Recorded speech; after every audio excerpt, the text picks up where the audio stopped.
കർത്താവിൻ്റെ പരിശുദ്ധ നാമം മഹിമപ്പെടുമാറാകട്ടെ. വീണ്ടും ഒരു പ്രഭാതം കൂടി, ഒരു ദിവസം കൂടി നമ്മുടെ ആയുസ്സിൽ കാണുവാൻ തക്കവണ്ണം അവിടുന്ന് നമുക്ക് തന്ന കൃപയ്ക്കായിട്ട് സ്തോത്രം.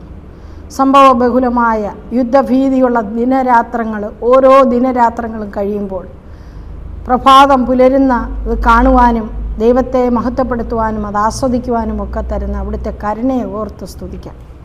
ഈ പ്രഭാതത്തിൽ ദൈവത്തിൻ്റെ വചനത്തിൽ നിന്ന് നമുക്ക് മനയായി വന്നിരിക്കുന്ന ഭാഗം വെളിപ്പാട് പുസ്തകം 5-ാം അധ്യായം അതിൻ്റെ 13-ഉം 14-ഉം വാക്യങ്ങളെ ആധാരമാക്കിയാണ്. സ്വർഗത്തിലും ഭൂമിയിലും ഭൂമിക്ക് കീഴിലും സമുദ്രത്തിലുമുള്ള സകല സൃഷ്ടിയും അവയിലുള്ളതൊക്കെയും സിംഹാസനത്തിലിരിക്കുന്നവനും കുഞ്ഞാടിനും സ്തോത്രവും ബഹുമാനവും മഹത്വവും ബലവും എന്നേക്കും ഉണ്ടാകട്ടെ എന്ന് പറയുന്നത് ഞാൻ കേട്ടു. 4 ജീവികളും ആമേനെന്ന് പറഞ്ഞു. മൂപ്പന്മാർ വീണ് നമസ്കരിച്ചു. ദൈവത്തിന് സ്തോത്രം.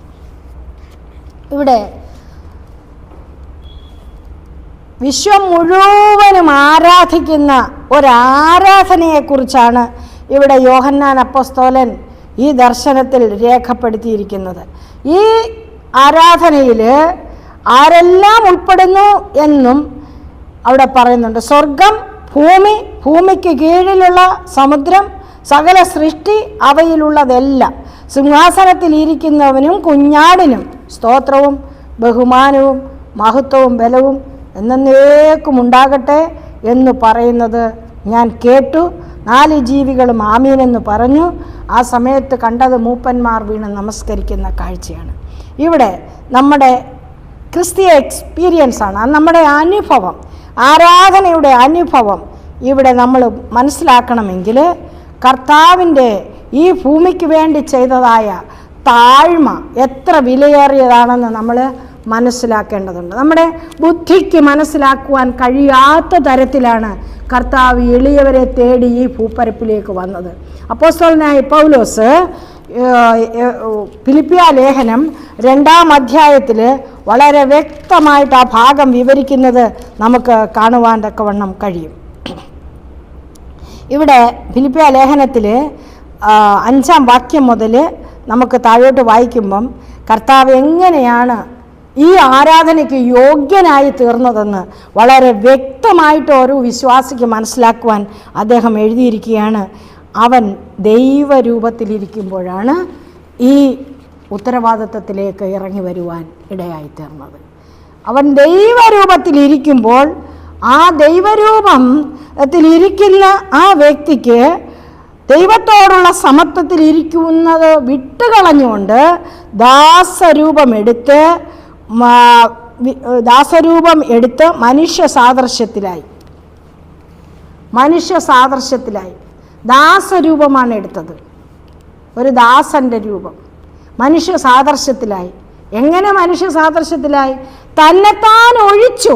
ദൈവരൂപം തന്നെത്താൻ, ദൈവത്തോടുള്ള സമത്വം തന്നെത്താനെ ഉപേക്ഷിച്ചു. അത് മുറുകെ പിടിക്കണമെന്ന് വിചാരിച്ചുകൊണ്ടിരുന്നില്ല. പ്രിയപ്പെട്ട ദൈവമക്കളെ, നാം ജീവിക്കുന്ന ഈ ചുറ്റുപാടിൽ എന്തെല്ലാം കാര്യങ്ങളാണ് നമുക്ക് സ്വന്തമാക്കി വയ്ക്കുവാൻ നാം ആഗ്രഹിക്കുന്നത് എന്ന് ചിന്തിക്കുമ്പോൾ നമ്മുടെ കർത്താവ് നമുക്ക് വേണ്ടി ചെയ്തത്, ആരാധനയ്ക്ക് യോഗ്യനായി തീർന്നത് എന്തുകൊണ്ടാണെന്ന് നാം മനസ്സിലാക്കേണ്ടതായിട്ടുണ്ട്. കർത്താവ് തന്നെത്താൻ ഒഴിച്ചു. ഒരു അണുവായി, ഒരു മനുഷ്യ സ്ത്രീയുടെ ഉദരത്തിലായി പരിശുദ്ധാത്മ നിയോഗത്താൽ വന്നു ഭവിക്കുമ്പോൾ ദൈവരൂപം പൂർണ്ണമായിട്ടും ഒഴിച്ചു വെച്ചു എന്നാണ്, ദാസരൂപം അവിടുന്ന് സ്വീകരിച്ചു എന്നാണ് അപ്പോസ്തലനായ പൗലോസ് നമ്മുടെ ഭാഷയ്ക്ക് മനസ്സിലാക്കുവാൻ തക്കവണ്ണം ഇവിടെ രേഖപ്പെടുത്തിയിരിക്കുന്നത്. അതുമാത്രമല്ല, മനുഷ്യനായിട്ട് വിളങ്ങിയെന്നാണ് പറയുന്നത്. നമ്മളെ തേജസ്സോടെ മുൻനിർത്തുവാൻ തക്കവണ്ണം അവിടുന്ന് മനുഷ്യരൂപം എടുക്കുക മാത്രമല്ല, മനുഷ്യൻ്റെ ഇടയിൽ ജീവിച്ച് വിളങ്ങി. എങ്ങനെയാണ്? പാപമൊഴികെ സകലത്തിലും പരീക്ഷിക്കപ്പെട്ടപ്പോൾ, പാപം ചെയ്യാത്തവനെ പാപമാക്കിയപ്പോഴും പിതാവിൻ്റെ ഇഷ്ടം എന്തെന്ന് തീർച്ചപ്പെടുത്തിക്കൊണ്ട് ആ ഇഷ്ടത്തിന് തന്നെ ഏൽപ്പിച്ചതിലൂടെയാണ് അവിടുന്ന് വിളങ്ങിയത്. മനസ്സിലാക്കണം, പിതാവിൻ്റെ ഇഷ്ടത്തിന് തന്നെ പൂർണ്ണമായിട്ടും സമർപ്പിച്ചപ്പോൾ, താഴ്മപ്പെടുത്തിയപ്പോഴാണ് അവിടുന്ന് വിളങ്ങുവാൻ ഇടയായി തീർന്നത് എന്ന് വീണ്ടും ഇവിടെ പറയുകയാണ്.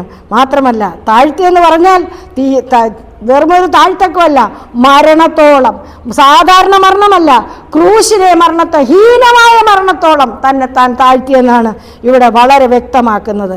അങ്ങനെ ആയതുകൊണ്ടാണ് ഈ സർവ്വലോകവും, ആകാശം, ഭൂമി കീഴിൽ വെള്ളത്തിലുള്ളത് മരിച്ചു എല്ലാവരും കർത്താവിനെ ആരാധിക്കുവാൻ ഇടയായി തീർന്നതെന്ന് മനസ്സിലാക്കുമ്പോൾ അത്രമാത്രം കർത്താവ് നമുക്ക് വേണ്ടി താഴ്ത്തിയത് കൊണ്ട് കർത്താവിൻ്റെ നാമത്തിങ്കൽ സ്വർഗലോകരുടെയും ഭൂലോകരുടെയും അധോലോകരുടെയും മുഴങ്കാലും മടങ്ങും എന്ന് വളരെ വ്യക്തമാക്കുമ്പോൾ പ്രിയപ്പെട്ട ദൈവമക്കളെ, ആ തേജസ്സോടെ നമ്മളെ മുൻനിർത്തുവാൻ വേണ്ടി, നഷ്ടപ്പെട്ടതായ പറുദീസ വീണ്ടെടുക്കുവാൻ വേണ്ടി, നഷ്ടപ്പെട്ട നമ്മുടെ പദവികൾ തിരിച്ചു തരുന്നതിന് വേണ്ടി അവിടുന്ന് സഹിച്ചതായ താഴ്മ എത്ര വലിയതാണ്.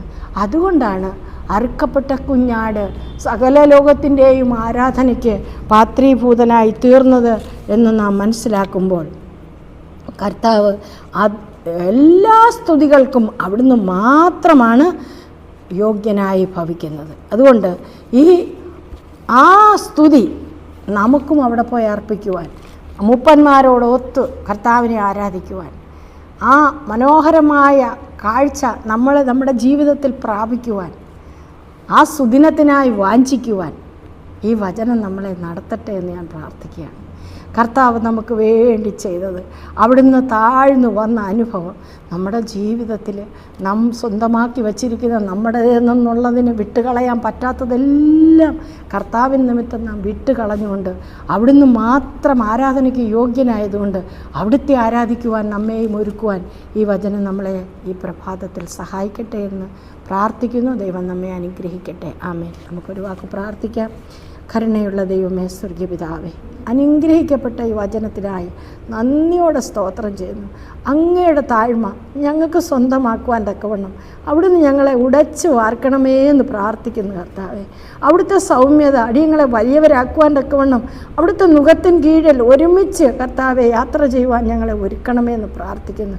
അവിടുത്തെ കർത്താവിൽ ഏകീഭവിക്കുവാൻ അടിയങ്ങളെ വചനത്താൽ അനുഗ്രഹിക്കണമെന്ന് പ്രാർത്ഥിക്കുന്നു.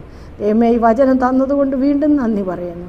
അങ്ങയുടെ വരവിന് തേജസ്സോടെ ഞങ്ങളെ മുൻനിർത്തുവാൻ തക്കവണ്ണം അങ്ങയെ ലോകം മുഴുവനും ആരാധിക്കുന്നു, ഭൂലോകം മുഴുവനും കർത്താവെ ദൈവമേ ആ ആരാധനയ്ക്ക്, ആ ദൈവമേ പ്രപഞ്ചം മുഴുവനും അങ്ങേ ആരാധിക്കുന്നത് ഞങ്ങളുടെയും കണ്ണിൽ നേരിട്ട് കാണുവാൻ ഞങ്ങൾക്ക് ഭാഗ്യം തരുമാറാകണമെന്ന് വേഗം വരുന്ന യേശുവിൻ്റെ നാമത്തെ താഴ്മയായി ചോദിക്കുമ്പോൾ പ്രാർത്ഥന കേൾക്കണമേ നല്ല പിതാവേ. ആമേൻ. സ്തോത്രം. എല്ലാവർക്കും നല്ലൊരു ദിവസം ആശംസിക്കുന്നു. ദൈവം നമ്മളെ അനുഗ്രഹിക്കുമാറാകട്ടെ.